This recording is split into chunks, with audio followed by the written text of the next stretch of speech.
Well, once again, glad to be with you on Ask Chuck webcast. Thank you for participating. We welcome your questions by email, tweeting, or Facebook. Those questions that I don't answer now will be answered other ways through the mail or through email. Thank you for participating. One thing about Ask Chuck webcast, we do it just when Congress is in session, which is about 42 weeks out of a year. Next week, because of the 4th of July, we won't be in session. I will be in southwest Iowa holding town meetings in 12 counties.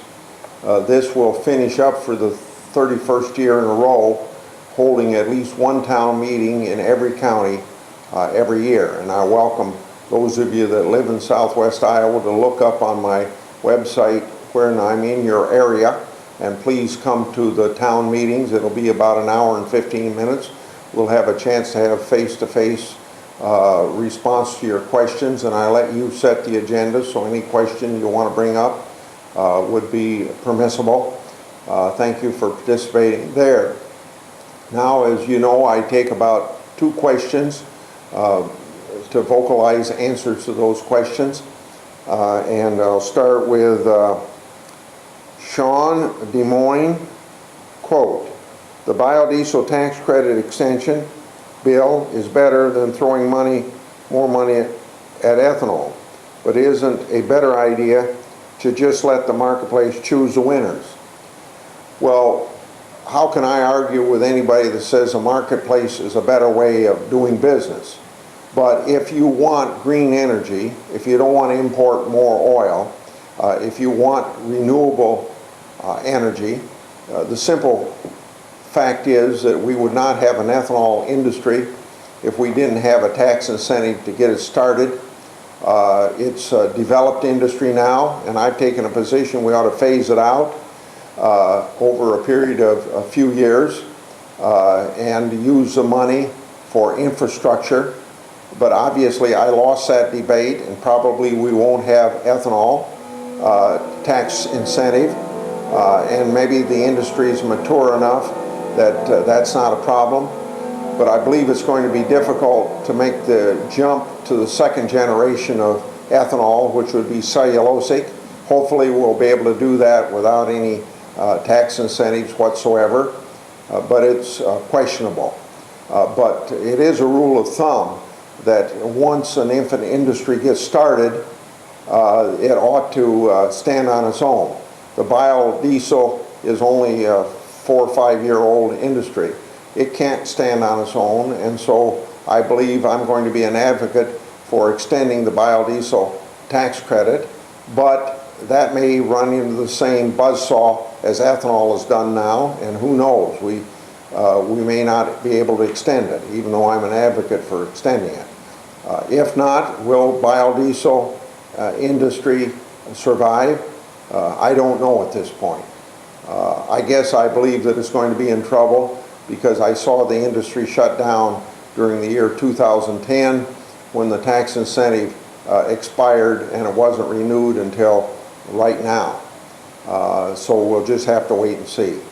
I don't argue with the basic premise of your question, Sean, but do you want ethanol, do you want biodiesel, do you want wind, do you want solar, et cetera, or do you want to still be reliant upon fossil fuels when we have to import about 60% of our energy supply? I'd rather have homegrown energy, but I would also like to have the marketplace work in petroleum.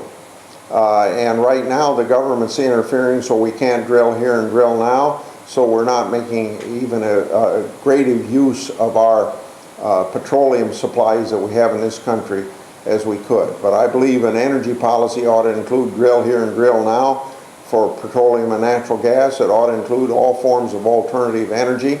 It ought to include conservation, and it ought to include nuclear. Those 4 parts are what I think is necessary to have an energy program. Thank you, Sean, and I'll move on to Francis from Barnes City. Say, why aren't more gas stations in Iowa carrying E85? it's kind of an old question of which comes first, the egg or the chicken. Filling station operators would say it's too expensive for us to put in a separate pump for E85 because I don't have enough cars to fuel it up.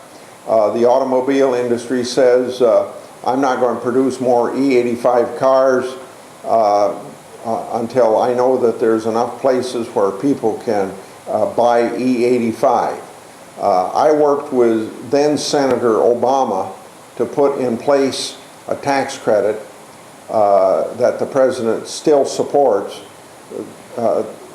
tax incentive and a credit that would help put in E85 pumps. The trouble is, it's still the chicken or egg question, because the tax credits hasn't been enough incentive to get more than 123 filling stations in Iowa offering it. We'll continue to do what we can to get the infrastructure built in if we can, because I'm an advocate for this. Oddly enough, I bought a flex fuel vehicle car not a long time ago, and when I pulled up to the filling station to fill up with the E85, the pump wasn't working. So I still have my first experience of buying E85. So I say thank you to Sean and Francis for your questions. The rest of this week we'll be engaged with a bill that changes Senate confirmation of a few of the nominees that have to be confirmed by the United States Senate. We'll also have some judicial nominations. I look forward to meeting some of you in Southwest Iowa next week for my 12 town meetings I'm having down there. And I also invite you to come back the week after next to email, tweet, or Facebook questions to me as you have so often. Thank you very much.